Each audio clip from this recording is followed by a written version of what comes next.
kamusta tayo ngayon mga katropa? So may gagawin tayong Rider 150 na naputol yung dalawang tornilyo ng tambutso at machine shop natin para matanggal yung dalawang naputol na tornilyo. Ayan, natanggal na natin yung takip ng cylinder head. So susunod nating tanggalin yung mga tornilyo ng cam holder.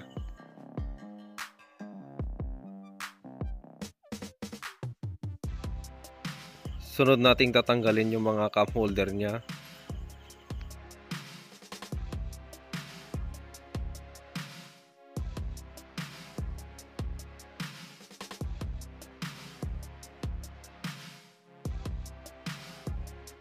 Tatanggalin rin yung dalawang camshaft niya, intake saka exhaust.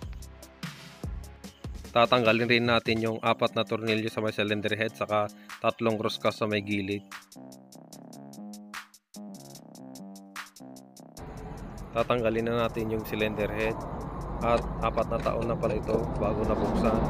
So ang dahilan lang kung bakit bubuksan hindi nila matanggal yung dalawang tornilyong tambutso. Sabi ng machine shop, tatanggalin daw. Sa 4 na taon na hindi siya nabuksan, makapal na yung carbon niya sa ibabaw ng piston. Yan na po yung cylinder head niya, naputol yung dalawang tornilyo. Dadalhin na natin sa machine shop para matanggal ito. Mag-shoutout tayo ngayon. Shoutout kay Snake Eye Moto. Shoutout kay John Terence Reyes. Shoutout kay Emilio Sombrero 92.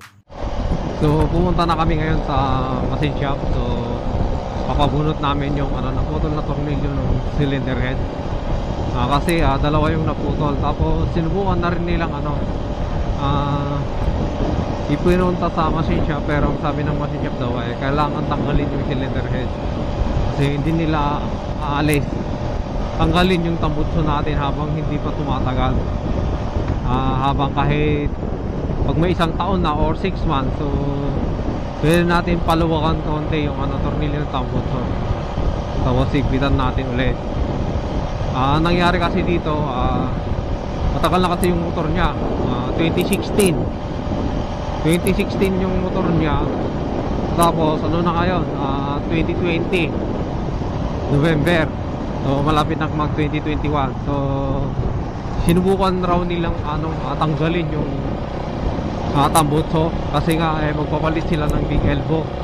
Ang nangyari ngayon naputol yung tornilyo.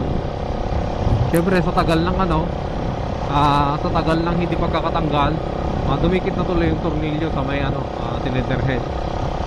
So yung papalit natin na tornilyo doon, pagkatapos na mag-bolt nila, yung stainless na yung gagamitin nating tornilyo para hindi na siya dumikit. So sa mga may Raider dyan, so pwede nyo luwagan yung tornilyo tambutso nyo, tapos i-fit nyo po ulit. Parang tawag nito, parang gigisingin nyo lang yung tornilyo para hindi matulog, para hindi dumikit. So yan, papunta na kami ngayon sa machine shop. So tingnan namin kung matatanggal nila ron. So marami namang machine shop dito sa Ilocos Norte. So titingnan natin kung ano yung sasabihin nila.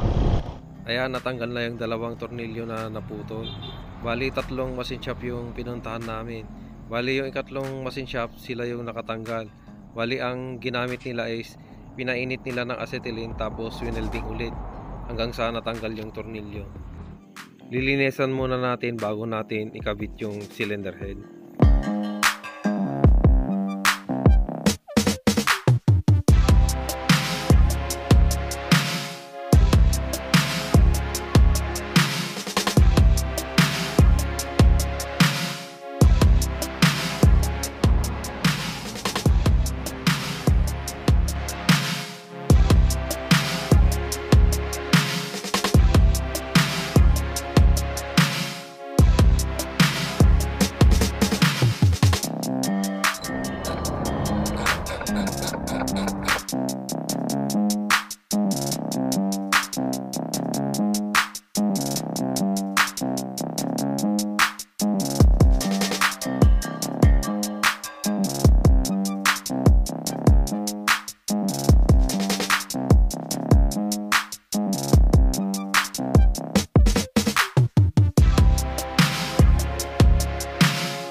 bago natin ibigay yung motor, testingin muna natin kung ano, baka mamaya may problema sa kanyang ano, assemble. So testingin muna natin kung ayos siya.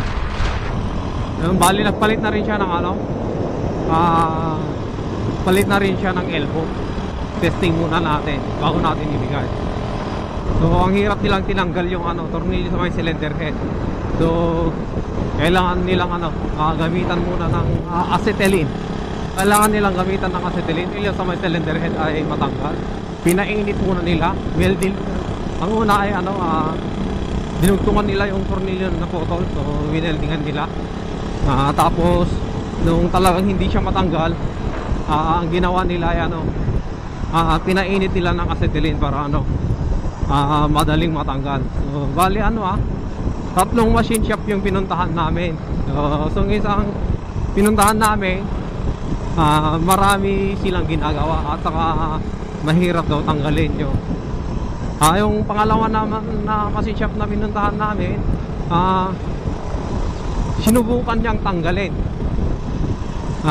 Sinubukan niyang tanggalin yung tornilyo pero wala pa rin, puputol lang, hindi natatanggal yung tornilyo. Talagang ano, mahirap tanggalin. 4 years kasi, 4 years bago nila ano, tinanggal yung mga tornilyo. Nangyari to, kumapit yung tornilyo sa may ano niya, thread niya.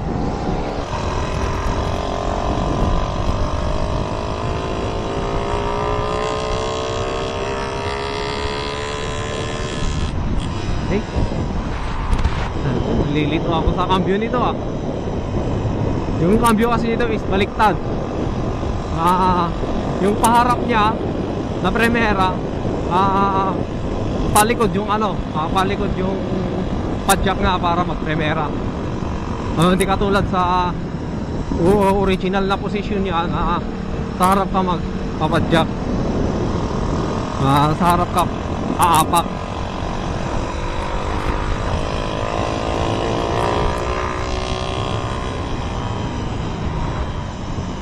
Yan, silipin natin kung ano,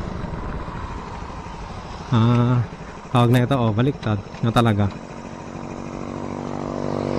Silipin natin yung makina.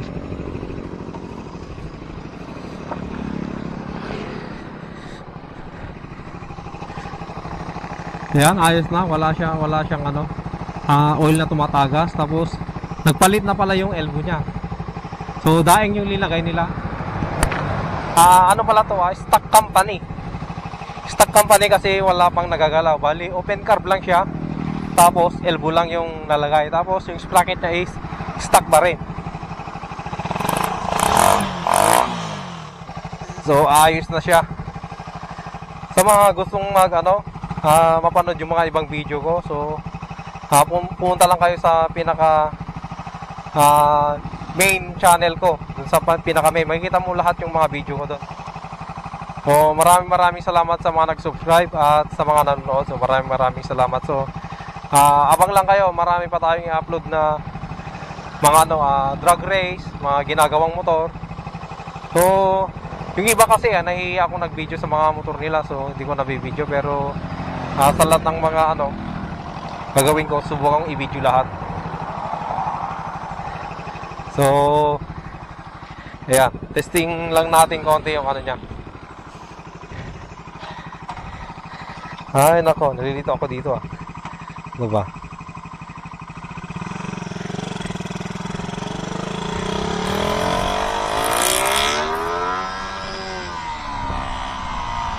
Nalilito ako sa cambio niya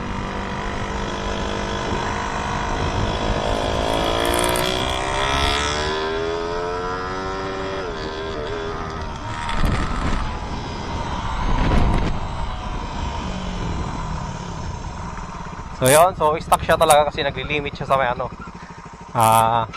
RPM.